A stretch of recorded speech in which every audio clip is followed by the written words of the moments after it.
नमस्कार दोस्तों, स्वागत है आपका अभियंत्रण चैनल में। दोस्तों आज हम लोग पढ़ेंगे हिंदी का एक most important chapter, number gaining chapter, समास। ठीक है फ्रेंड्स, तो आप लोग सभी लोग जानते हैं कि ये जो चैप्टर है समास, यूपीपी के जितने भी पीछे पेपर हुए हैं सारे पेपर्स में समास से एक क्वेश्चन दो क्वेश्चन जरूर आया हुआ है। तो अभी जो 19 और 20 दिसंबर को एग्जाम होने वाला है जेल वार्डन और फायरमैन का, तो उसमें ज़्यादा सी बात है कि इसमें से एक क्वेश्चन तो जरूर आएगा। ठीक है, आगामी जो यूपीएसआई और लेखपाल की वैकेंसी आने वाली उसके लिए भी ये मोस्ट इंपॉर्टेंट चैप्टर है फ्रेंड्स। और मैं आपको ऐसे इसमें बताऊंगा कि आपको इसमें से कोई भी क्वेश्चन आ जाए पेपर में, गारंटी देके कह रहा हूँ, मेरा वीडियो शुरू से अंत तक देखिए, आपसे कोई क्वेश्चन नहीं छूटेगा, एक भी क्वेश्चन नहीं छूटेगा। ठीक है फ्रेंड्स, अभी कुछ और बातें हैं जो मैं आपको बीच में बताऊँगा, वीडियो को आप शुरू से अंत तक देखते रहिए। ठीक है, कुछ क्वेश्चंस भी हैं इसके, मैं उस क्वेश्चन को भी आपको PDF के रूप में दे दूंगा। देखिए समास क्या है। क्या समास दो या दो से अधिक शब्दों के योग से जब एक नया शब्द बन जाता है। ठीक है, दो या दो से अधिक शब्दों के योग से जब एक नया शब्द बन जाता है तो उसे सामासिक शब्द कहते हैं। ठीक है, सामासिक शब्द, और उन शब्दों के योग को क्या कहेंगे? समास कहेंगे। ठीक, अब इस पर क्वेश्चन बनता है, समास को तोड़ना क्या कहलाता है? समास को तोड़ना, समास को तोड़ना क्या कहलाता है? क्या कहलाता है?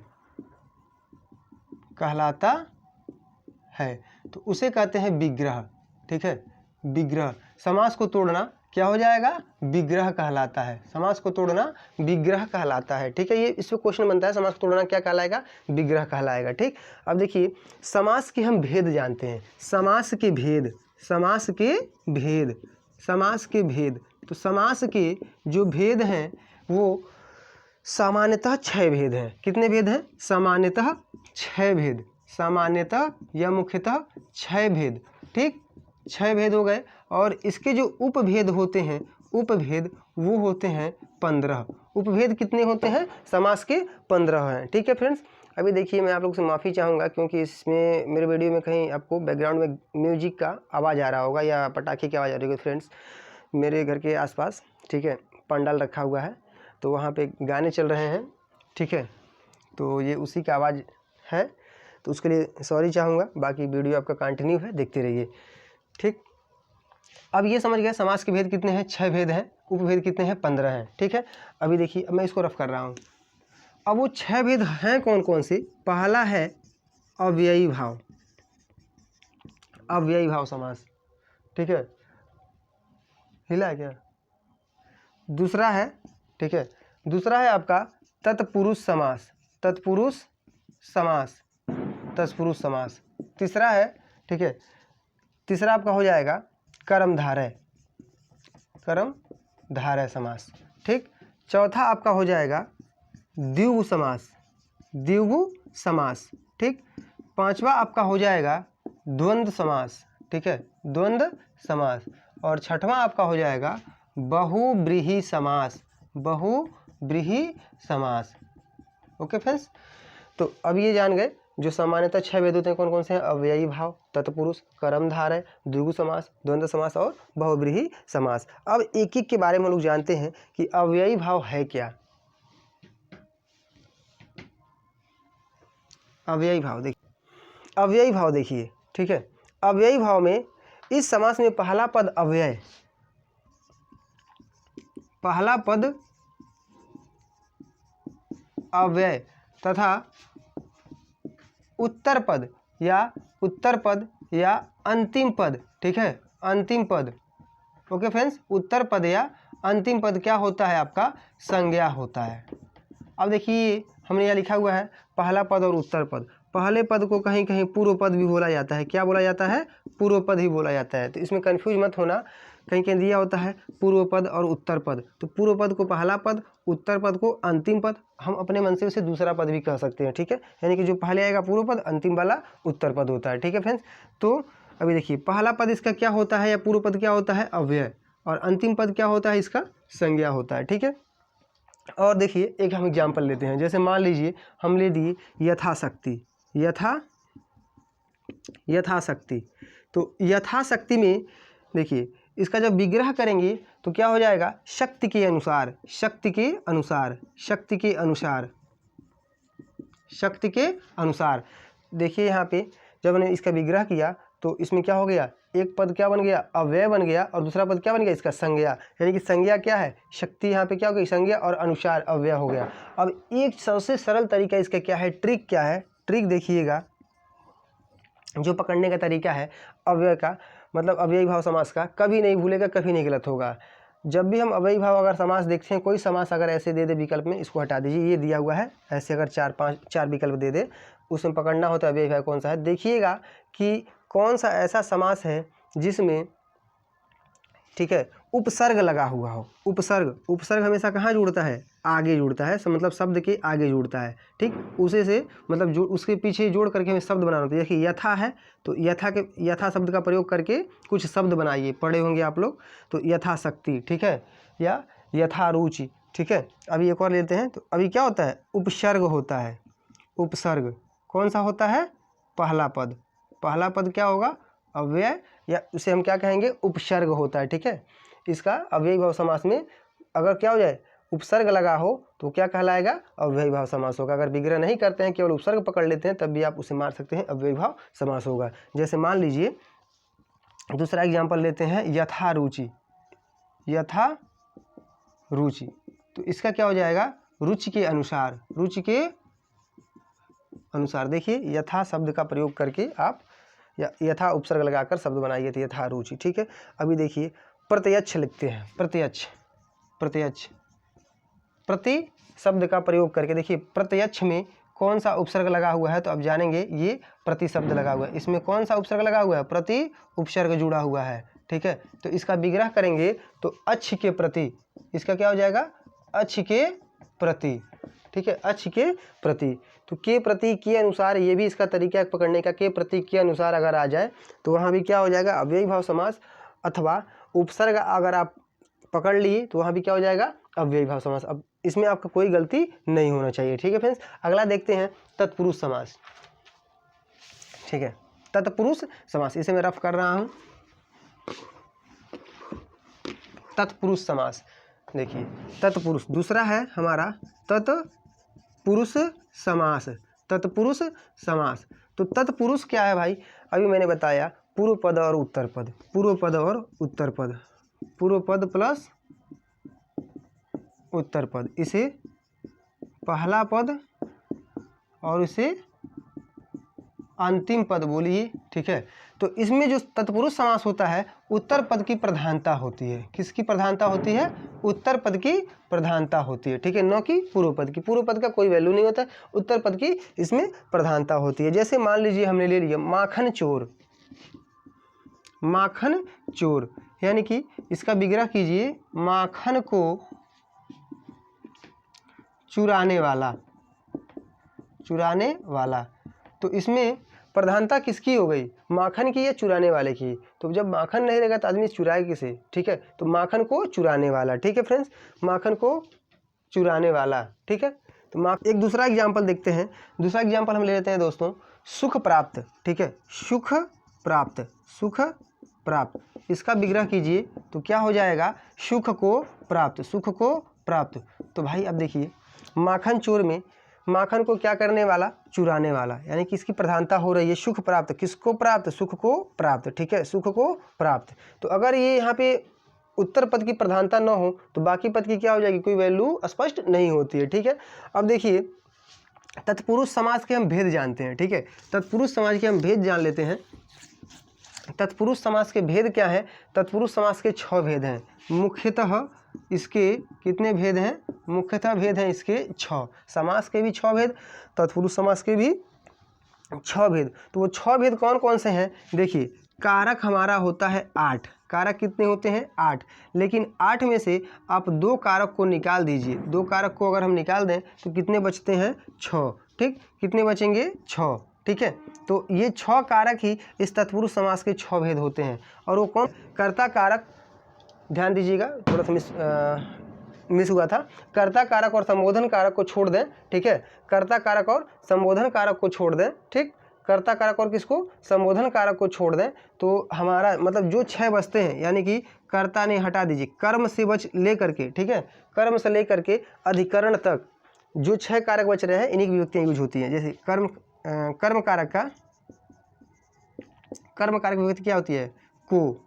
ठीक, अगर कोई ऐसा समास हो जिसको तोड़ने पे उसके बीच में को यूज हुआ हो, को का उपयोग हुआ, वहाँ तत्पुरुष समास होगा। कैसे? देखिए, अभी मैंने लिखा था माखन चोर। ठीक है, माखन चोर का विग्रह कीजिए, माखन को चुराने वाला, माखन को चुराने वाला। तो यहाँ देखिए को आ गया ना, तो जब को आया तो सीधे हम मारेंगे तत्पुरुष समास। उसका विग्रह कीजिए माखन चोर, माखन को चुराने वाला, सीधे तत्पुरुष समास। अगर अब देखिए डीप में कैसे क्वेश्चन बनाएगा एसआई वगैरह में, माखन चोर में तत्पुरुष समास का कौन सा भेद है? तो ये कर्म कारक तो जाने गए, इसे बोला जाता है द्वितीय तत्पुरुष।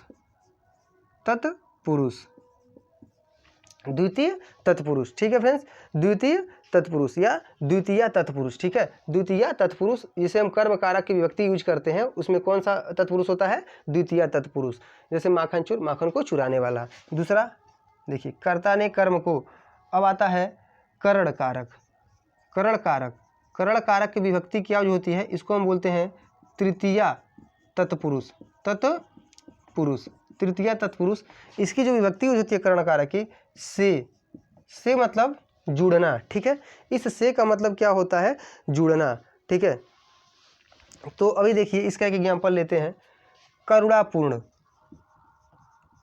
करुणापूर्ण, ठीक है, करुणापूर्ण यानी कि करुणा से पूर्ण, करुणा से पूर्ण। तो देखिए यहाँ पे तोड़ने पे से आ गया हमारा करुणा से पूर्ण। या ऐसे हो सकता है रोग से पीड़ित। ठीक है, रोग पीड़ित, रोग पीड़ित, रोग पीड़ित का हो जाएगा रोग से पीड़ित, रोग से पीड़ित। ठीक है फ्रेंड्स, रोग से पीड़ित, वो क्या हो जाएगा? रोग पीड़ित। तो देखिए यहाँ पे से आ गया, यानी कि कौन सा समास हो गया? तत्पुरुष समास, और ये तृतीय तत्पुरुष हो गया। अभी देखिए कुछ और भी हैं, इसे मैं रफ कर रहा हूँ। दो तो यहाँ पे क्लियर हुआ। ठीक है, दो आपका क्लियर हो गया। अब आते हैं तीसरा वाला जो है वो होता है संप्रदान। संप्रदान कारक, संप्रदान कारक, इसे बोलेंगे चतुर्थी या चतुर्थ। ठीक है, चतुर्थी तत्पुरुष। इसकी विभक्ति होती है के लिए। ठीक है, के लिए। जैसे मान लीजिए हम ले लिए शिवर्पण, इसका एक एग्जाम्पल ले लेते हैं। शिवर्पण, शिवर्पण, शिवर्पण का शिव के लिए अर्पण। ठीक है, शिव के लिए, शिव के लिए अर्पण, अर्पण।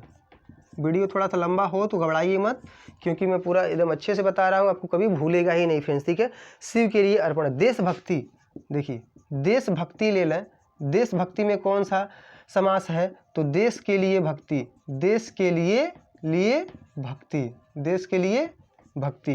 देखिए के लिए आ गया, यानी कि इसमें चतुर्थी तत्पुरुष होगा, यानी कि संप्रदान कारक, यानी कि इसमें कौन सा समास होगा? तत्पुरुष समास। मोटा मोटी पूछेगा तो सीधे मारेंगे तत्पुरुष समास। डीप में पूछ लिया तत्पुरुष समास का कौन सा भेद है, तो चतुर्थी तत्पुरुष इसमें उपयोग हुआ है। ठीक है, चौथा होता है आपका अपादान कारक। अपादान, अपादान कारक, इसे बोलेंगे पंचमी तत्पुरुष। पंचमी तत्पुरुष। ठीक है, पंचमी तत्पुरुष, इसका क्या होता है? इसका भी होता है से, लेकिन इस से का मतलब यहाँ होता है अलग होना। ठीक है, अब देखिए दो जगह से आया है, एक किसमें? एक करण वाले में। ठीक, करण, करण कारक में भी से होता है, इसकी विभक्ति भी से होती है, इसका मतलब होता है जुड़ना।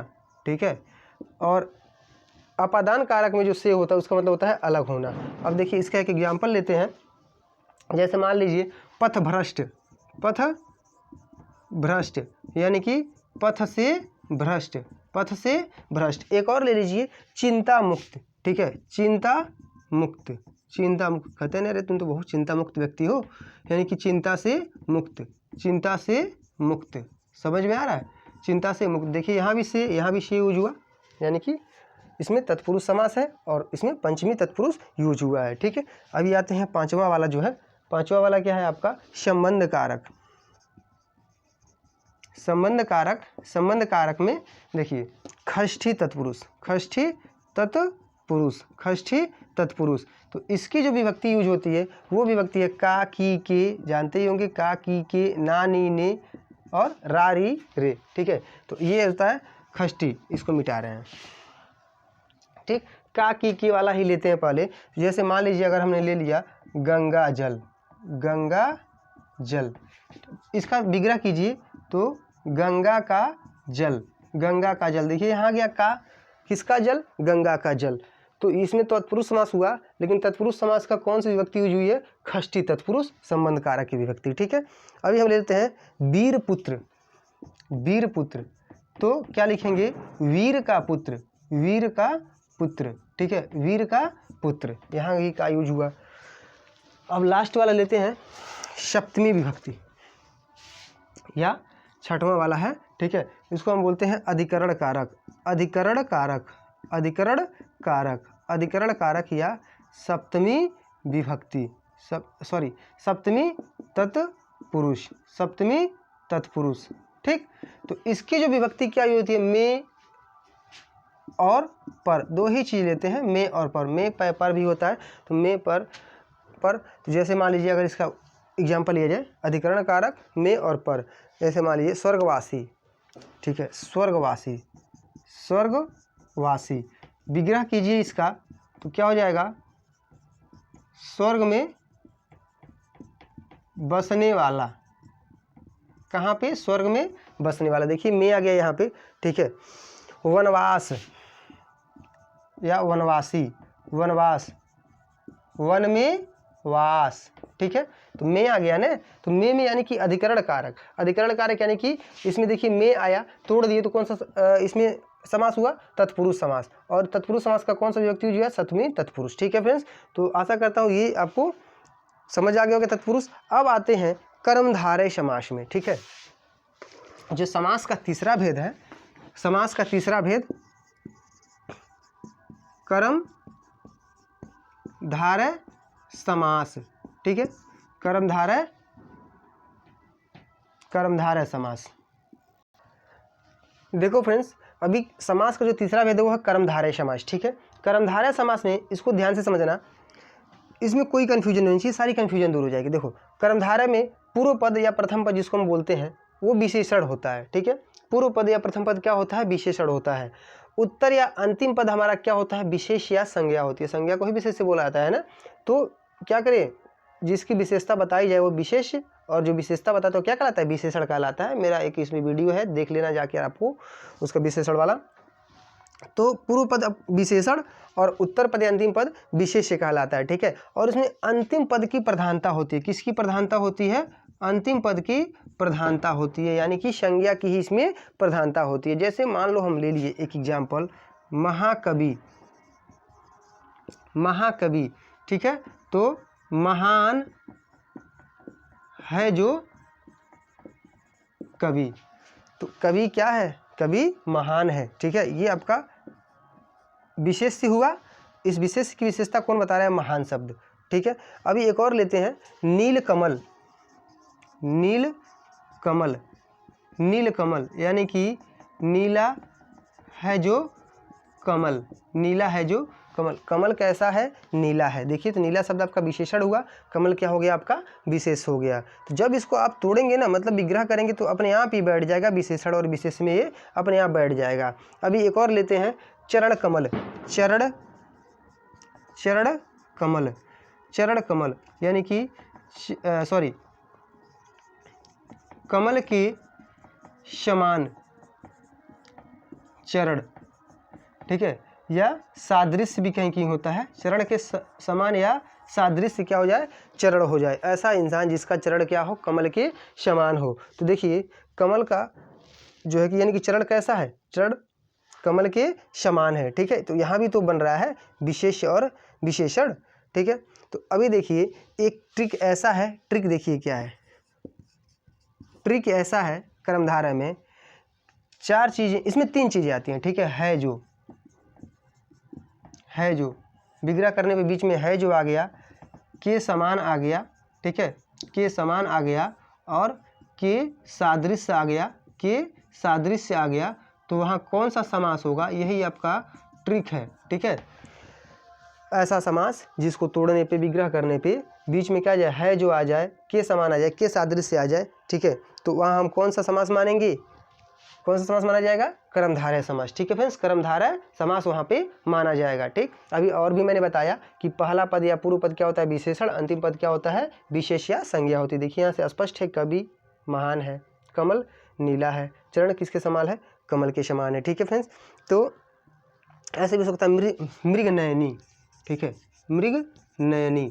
ठीक, यानी कि मृग के समान नयन वाली, यह नयन वाला नहीं होगा, नयन वाली होगी। ठीक है, मृग के समान नयन वाली। ठीक है, तो ये के समान आ गया, के समान या के सादृश्य आ गया, है जो देखिए बीच में यूज हुआ, तो इसका मतलब क्या हो गया? इसमें कर्मधारय समास है। इसमें पूरा कन्फ्यूजन दूर हो गया आपका, आशा करता हूँ। ठीक है, अभी आते हैं कर्मधारय के बाद है जो चौथा है, वो है द्विगु समास।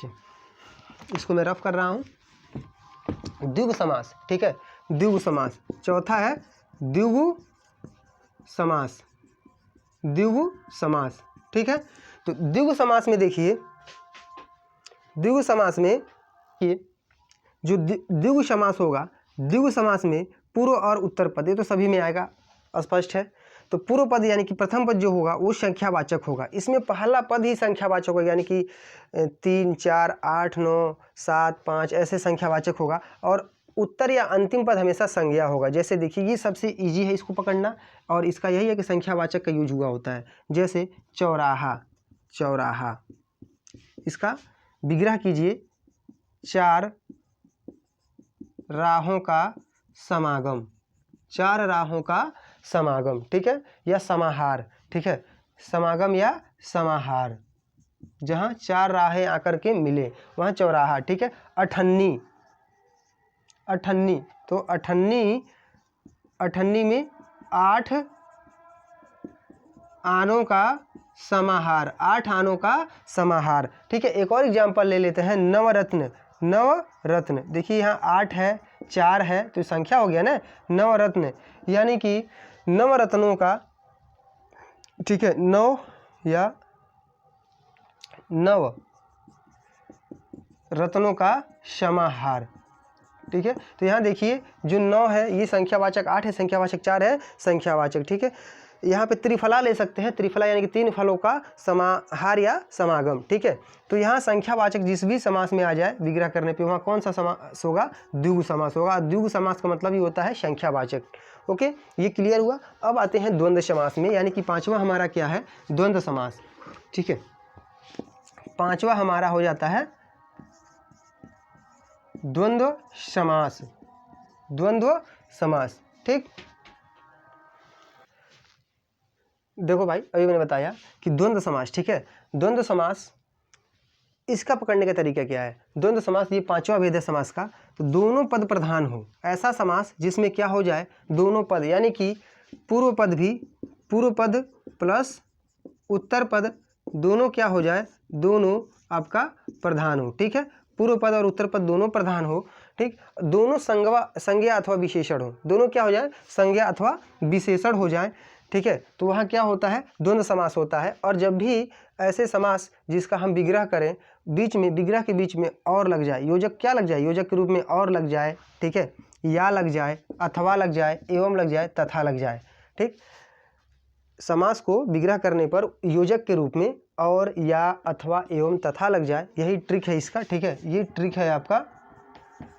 अगर योजक के रूप में और, या, अथवा, एवं, तथा लग जाए तो क्या कहलाएगा? वो द्वंद्व समास कहलाएगा। ठीक है, पूर्व और उत्तर पद दोनों क्या हो जाएंगे? प्रधान होंगे। अपने आप में दोनों प्रधान होते हैं। पूछता है ऐसे कि ऐसा कौन सा समास है जिसमें दोनों पद प्रधान होते हैं? तो वो है द्वंद्व समास, जिसमें दोनों पद प्रधान होते हैं। देखो भाई, दो और दो, ठीक है, दोनों जगह 2 और 2 आया है, तो दोनों अपने आप में प्रधान हुए ना, यानी कि द्वंद्व समास ऐसा है जिसमें दोनों पद प्रधान होते हैं। ठीक, तो ये कभी नहीं भूलेगा आपको। ठीक है, जैसे इसका एग्जाम्पल लेते हैं हम, एग्जाम्पल ले लिए राम लक्ष्मण,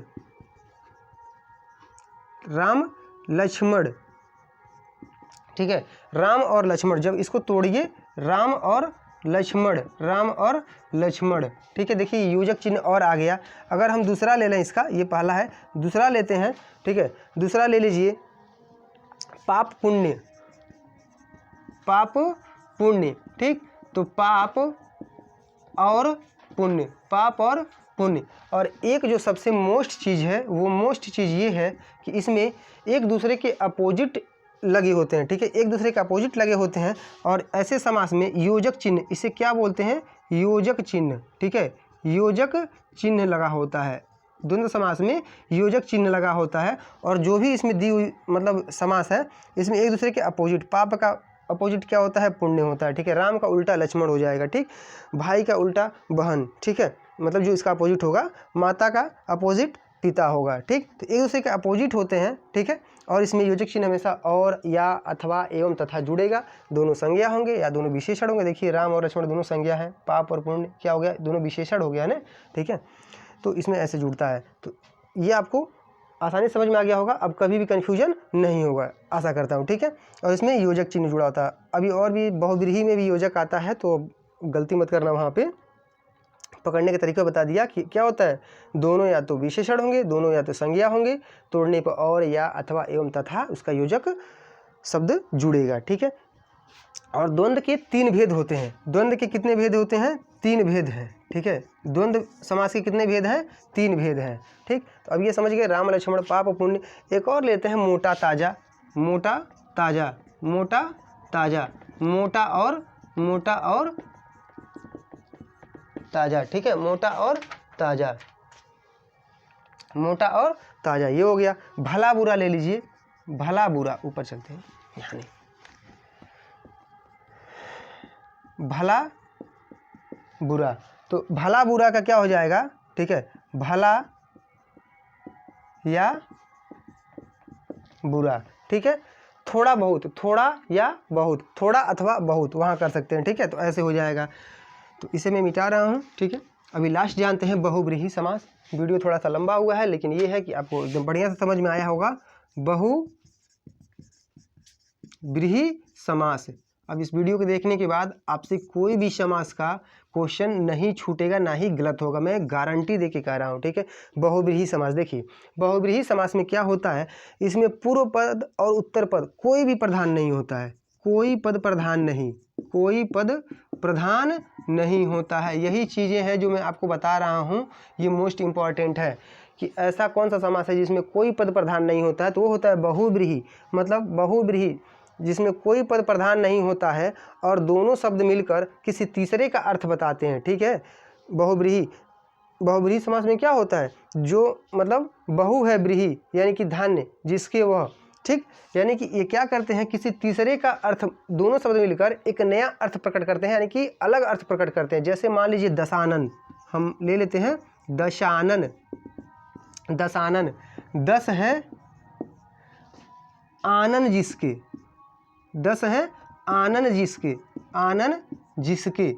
तो किसको बोला जाता था भाई, रावण को बोला जाता है दशानन। देखिए दशानन, 10 है आनन जिसके, दोनों मिलके क्या कर दिए, एक तीसरे अर्थ की उत्पत्ति कर दिए, नहीं कि रावण होता है वो दशानन, ठीक है। तो इसमें कौन सा समास होगा, बहुव्रीहि समास, जिसमें कोई पद प्रधान ना हो, ठीक है, और दोनों पद मिलकर किसी तीसरे अर्थ की क्या करें, वो उत्पत्ति करें, बहुव्रीहि समास होगा दशानन। जैसे जलज, जलज ले लीजिए, जलज यानी कि अब देखिए ट्रिक क्या है, हमेशा ये पर्यायवाची का व्याख्या करता है, ठीक है। दशानन, रावण का दशानन, ठीक है। जलज, जलज किसको बोलते हैं, कमल को, यानी कि जल में जो उत्पन्न हो, तो जल में जो उत्पन्न हो या होता है वो क्या कहलाता है, कमल कहलाता है, ठीक है। तो कमल, जलज, जलज किसका पर्यायवाची है, कमल का, ठीक है। अब देखिए बहुव्रीहि के भी भेद होते हैं, अभी पहले ये जान लेते हैं। दसमुख, दसमुख, तो 10 किस, 10 है या 10 है मुख जिसके, 10 है मुख जिसके, 10 है मुख जिसके, ठीक है, 10 है मुख जिसके। अब देखिए एक चीज़ आपको देखना है जिसके, ठीक है। बहुव्रीहि समास का जब हम तोड़ेंगे तो इसमें 2 चीज़ें आएंगी, है जिसके या जो हो, ठीक है, जो हो या है जिसके, ठीक। सबसे अधिक है जिसके इसमें आता है, ठीक है जिसके इसमें आएगा। अगर बहुव्रीहि समास का कोई ऐसा समास है जिसको हम विग्रह करें तो उसमें सर्वाधिक जो योजक चिन्ह होता है वो है जिसके ही आता है। तो वहाँ कौन सा समास होता है, बहुव्रीहि समास। और ये क्या करता है, एक तीसरे अर्थ की व्याख्या करता है, यानी कि पर्यायवाची शब्द का व्याख्या करता है, पर्यायवाची बताता है, ठीक है। चंद्रशेखर, चंद्रशेखर, शेखर लेते हैं तो चंद्रशेखर किसको बोलते हैं, यानी कि चंद्र है सिर पर जिसके, ठीक है, या चंद्र है शिखर पर जिसके, चंद्र है सिर पर जिसके, देखिए है जिसके, तो उन्हें क्या बोलते हैं, महादेव महाकाल यानी कि शंकर भगवान, ठीक है। दशमुख यानी कि ये भी क्या हो गया, रावण हो गया, ठीक। अब देखिए अभी एक चीज़ और ले लें, शूलपाणी, शूलपाणी यानी कि शूल है जिसके हाथ में, पाणी मतलब होता है हाथ, वो भी शंकर जी की ही पर्यायवाची है शूलपाणी, ठीक। वीणा पाणी यानी कि वीणा है जिसके हाथ में, यानी कि सरस्वती जी, ठीक है, तो ये हो सकता है। गाल, अभी देखिए दशमुख हो गया, दशानन हो गया, ठीक है। लंबोदर, लंबा है उदर जिसका, मतलब लंबोदर, लंबोदर, लंबोदर, ये कौन है, लंबा है उदर जिसका, यानी कि गणेश जी की ये व्याख्या करता है, ठीक है। अब देखिए लाठा लाठी, गाला गाली, ठीक, ये बोलते हैं बहुब्रीहि समास का अभी भेद है, इसको मिटा रहा हूँ मैं, उसको जान लीजिए थोड़ा सा। बहुब्रीहि समास के, ठीक है, 4 भेद हैं, मुख्यतः कितने भेद हैं, मुख्यतः 4 भेद हैं। बहुब्रीहि समास के कितने भेद हैं, मुख्यतः 4 भेद। कौन कौन से, समानाधिकरण, तुल्य योग, ठीक है, अधिकरण और व्यतिहार। तो ये एग्जाम के आपके छोटे मोटे एग्जाम्स में नहीं पूछता है, ठीक है, लेकिन जान लीजिए बहुब्रीहि के कितने भेद हैं, मुख्यतः 4 भेद हैं, पूछ सकता है इसका केवल भेद, ठीक। तो अभी एक चीज़ है इसमें, इम्पॉर्टेंट फैक्ट क्या है, इम्पॉर्टेंट फैक्ट क्या है, ठीक है। देखिए कोई ऐसा समास जैसे दे दिया पीतांबर, पीतांबर का पीला है अंबर जिसका, मतलब पीला कपड़ा कौन पहनता है, भगवान विष्णु पहनते हैं, ठीक है, भगवान विष्णु पहनते हैं, ठीक, और कौन पहनता है, कृष्ण भगवान भी पहनते हैं। तो देखिए पीतांबर, पीला है अंबर जिसका, मतलब पीला है कपड़ा जिसका, ठीक, तो कपड़ा कैसा है, पीला। तो ये देखिए ये अव्यय हुआ अंबर, और ये क्या हुआ, विशेषण हुआ ना, तो विशेषण और विशेष किस में चला जाता है, कर्मधारय में चला जाता है ना। तो जब भी ये देगा तो वहाँ देखिए विकल्प में दे सकता है कर्मधारय, ठीक, कर्मधारय देगा तो बहुब्रीहि भी दिया होना चाहिए, बहुब्रीहि देगा, ठीक है, और एक चीज़ और दे सकता है, द्विगु दे सकता है, ठीक है, ये हम मान लेते हैं गौ है, ठीक, एक और ऑप्शन कोई हो जाएगा, द्वंद्व हो जाएगा, चाहे और कोई हो जाएगा।